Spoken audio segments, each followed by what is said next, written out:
শাহাদাতের সময় তার বয়স ছিল ৭৮ বছর।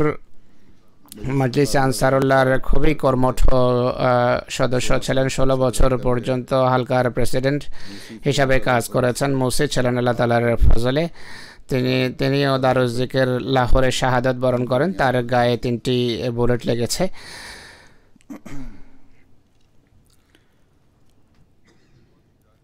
অত্যন্ত স্নেহশীল ব্যক্তিত্ব ছিলেন। জামাতের জন্য গভীর ভালোবাসা রাখতেন। ধর্মের সেবার গভীর অনুরাগ ছিল।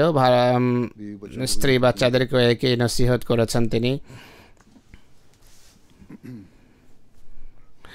উত্তর ছাউনির প্রেসিডেন্টকে জুমার দিন ফোন করেন যে আমার কাছে জামাতের একটি আমানত আছে, ন্যাশনাল সেভিংস থেকে যেই লভ্যাংশ এসেছে সেই লভ্যাংশ আছে, সে নিয়ে যান। শাহাদাতের সময় অঙ্ক তার যে পকেটে ছিল, বুলেট লেগে সেই নোটও ছিঁড়ে যায়। প্রত্যেক কাজে তিনি সময়ের অত্যন্ত সময়ানুবর্তী ছিলেন। লাহোরে নামাজ সেন্টার, নামাজের কেন্দ্র বানাতে চেয়েছেন সেখানকার, কিন্তু প্ল্যানের অনুমতি পাওয়া যাচ্ছে না। রাতারাতি প্ল্যান করেন এবং মঞ্জুরি নেন তিনি। ও আহমদীও তার গভীর সম্মান করত। মহল্লার মানুষ সমবেদনা জানানোর জন্য তার ঘরে আসেন। ও বীর প্রকৃতির মানুষ ছিলেন। আল্লাহ তার পদমর্যাদা উন্নীত করুন। তিনি জামাতি দৃষ্টিকোণ থেকে নিজ হালকাকে অনেক উঁচু আসনে পৌঁছিয়েছেন।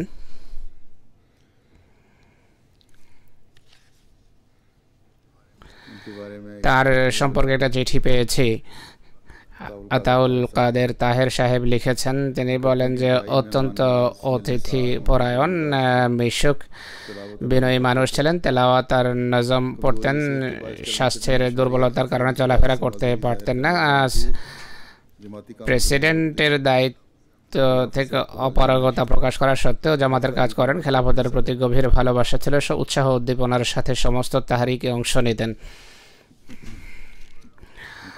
জনাব জাফর আহমদ সাহেব শহীদ, পিতা মৌলানা ইব্রাহিম সাহেব কাদিয়ানি দরবেশ মরহুম শহীদ। মরহুমের শ্বশুর মিয়া ইলমদ্দিন সাহেব রাদিয়াল্লাহু আনহু হযরত মসিহ মাউদ আলাইহিসসালাতু ওয়াসসালামের সাহাবী ছিলেন। তার পিতা সাবেক নাজির ইসলাহ ইরশাদ এবং ইরশাদ কাদিয়ানকে হযরত মুসলিহ মাউদ রাদিয়াল্লাহু আনহুর ছেলেদের শিক্ষক হওয়ার সম্মান লাভ হয়েছে। শহীদ মরহুম নিজ হালকার নামাজের ইমাম ছিলেন। দীর্ঘকাল ধরমপুরার সেক্রেটারি মাল ছিলেন। শাহাদাতের সময় বয়স ছিল ৭৩ বছর। তার শাহাদাত ও দারুজ জিকিরেই হয়েছে। রীতিমতো নামাজ দারুজ জিকিরে পড়তেন। 12টার সময় জুমা পড়ার জন্য ঘর থেকে বেরিয়ে যান। তার ছেলে নামাজে জুমার জন্য বাইতুল নূরে যান। মডেলটা অনেক 6টার সময় জানা গেছে যে মুজাফফর সাহেব শাহাদাত বরণ করেছেন। মুর্দাখানায় তার মর্গে তার লাশ পাওয়া গেছে। 5টি বুলেট লেগেছে। আহত অবস্থায় তার পাশে যারা ছিল তারা বলেছেন যে নিজেও দরুদ শরীফ পড়ছিলেন আর অন্যদেরকেও দরুদ পড়ার পরামর্শ দিচ্ছিলেন যে দরুদ পড়ো এবং ইস্তিগফার করো। তার স্ত্রী বলেন যে মুজাফফর সাহেব বাল্যকাল থেকেই নামাজ তাহাজ্জুদে অভ্যস্ত ছিলেন। কখনো তাহাজ্জুদ নামাজ তিনি পরিত্যাগ করেননি। বাচ্চাদেরকে একই নসিহত করতেন। উচ্চস্বরে তেলাওয়াত করতেন, বরং 5 বেলা নামাজের পর তেলাওয়াত করতেন রীতিমতো। কিছুদিন পূর্বে রোজাও রেখেছেন। কিছুদিন পর পর রোজা রাখার তার অভ্যাস ছিল। সবাইকে বলতেন যে আমার জন্য দোয়া করো যেন আমার পরিণাম শুভ হয়, এনজাম বা খায়ের হয়। সব দায়িত্ব পালন করতেন ঘরের। কখনো মিথ্যা বলেননি আর মিথ্যা সহ্য করতে পারতেন না। আল্লাহ তাআলা তাকে শাহাদাতের মর্যাদা দান করেছেন। যেই বিষয়ের জন্য দোয়ার অনুরোধ করতেন আল্লাহ অর্থাৎ শুভ পরিণামের জন্য আল্লাহ তাআলাও নিজ অনুগ্রহে তার পরিণামকে ঈর্ষণীয় করেছেন, ঈর্ষণীয় পরিণাম হয়েছে। তার স্ত্রী কাদিয়ানে বসবাস করেন, যিনি নাজারে আলার স্ত্রী। তিনিও লিখেছেন যে জামাতার সাথে বন্ধুর মতো সম্পর্ক রাখতেন, বোনদের সাথে বড় উত্তম ব্যবহার করতেন। তার বড় মেয়ে বলেন যে তার এক মেয়ের বিয়ের আবহাওয়াতে হয়েছে, তার ঘরে যান। দুইবার এমন হয়েছে যে এমটিএতে যখন খেলাফত জুবলির যে অঙ্গীকার সেটি যখন প্রচারিত হচ্ছিল, তখন দাঁড়িয়ে উচ্চস্বরে অঙ্গীকার পড়তে থাকেন। রুমে যেন এমন মনে হচ্ছিল কেউ নেই, শুধু তাকেই বলা হচ্ছে যে আপনি অঙ্গীকার করুন। 1980 সনে হজ করার সৌভাগ্য হয়েছে তার। জনাব মিয়া মুবাশির সাহেব শহীদ, পিতার নাম মিয়া বরকত আলী সাহেব। শহীদ মরহুমের পিতা মিয়া বরকত আলী সাহেব বয়াত করেছেন 1928 সনে। এরপর তাহরিকে জদিদের 5000 মুজাহিদিনদের অন্তর্ভুক্ত হন। তিনি হযরত মিয়া নুরউদ্দিন সাহাবী মসিহ মউদ রাজি আলাইহিস সালামের পরিবারের সদস্য, পরিবারের সাথে সম্পর্ক রাখতেন। খারিয়ার অধিবাসী। এরপর 2008 সনে লাহোর স্থানান্তরিত হন। প্রথমে উজিরাবাদ থাকতেন। কোকাকোলা ডিস্ট্রিবিউশন বা বিতরণের ব্যবসা ছিল তার।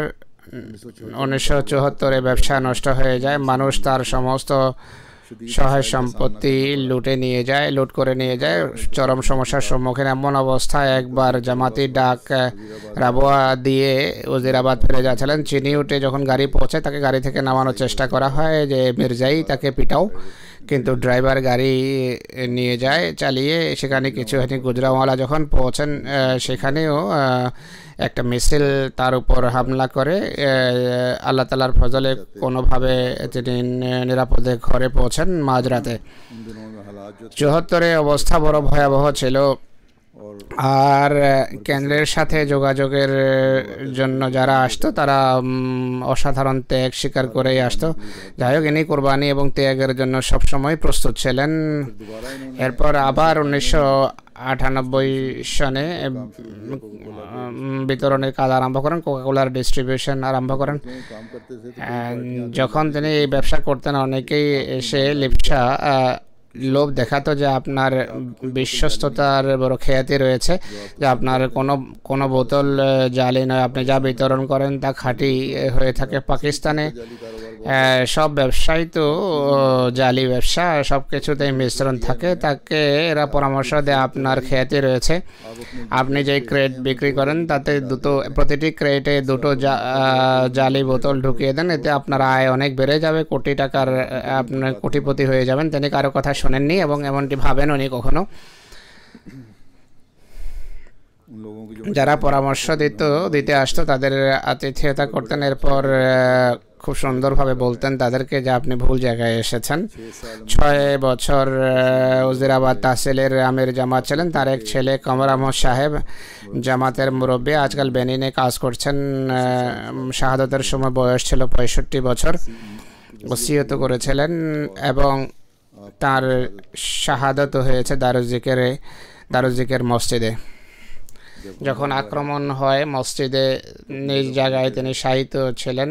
আক্রমণের পর মেহরাবের কাছে যান, এরপর গ্রেনেড লেগে তিনি আহত হন। ঘাড়ের বাম দিকের অংশ গ্রেনেডে উড়ে যায় আর অনেক রক্তপাত হয়। তিনি তার ভাগ্নেকে ফোন করেন যে আমি আহত, 5-6টি বুলেট শরীরে লেগেছে। কোমল হৃদয়ের অধিকারী, বড় দরিদ্রদের প্রতি স্নেহশীল, সবার সাথে স্নেহ ভালোবাসা পূর্ণ ব্যবহার করতেন। দোয়াগো ছিলেন, কারো কষ্টের কথা শুনলে তাৎক্ষণিকভাবে দোয়ায় রত হতেন। তার স্ত্রী বলেন যে 39 বছরের দাম্পত্য জীবনে কোনো দিন কষ্টদায়ক কোনো কথা বলেননি। বাচ্চাদেরকেও কখনো আমার কথা বলতেন না। আমি কিছু বললে তিনি বলতেন যে দোয়া করো, আমিও দোয়া করি। বাচ্চাদের প্রতি গভীর ভালোবাসা ছিল তার। ঘরে কোনো প্রকারের পরচর্চা বা গীবতকে তিনি অনুমতি দিতেন না, নিষেধ করতেন। কেউ যদি কোনো গীবত বা পরচর্চা আরম্ভ করত ঘরে, তাৎক্ষণিকভাবে তিনি তাকে বিরত রাখার চেষ্টা করতেন।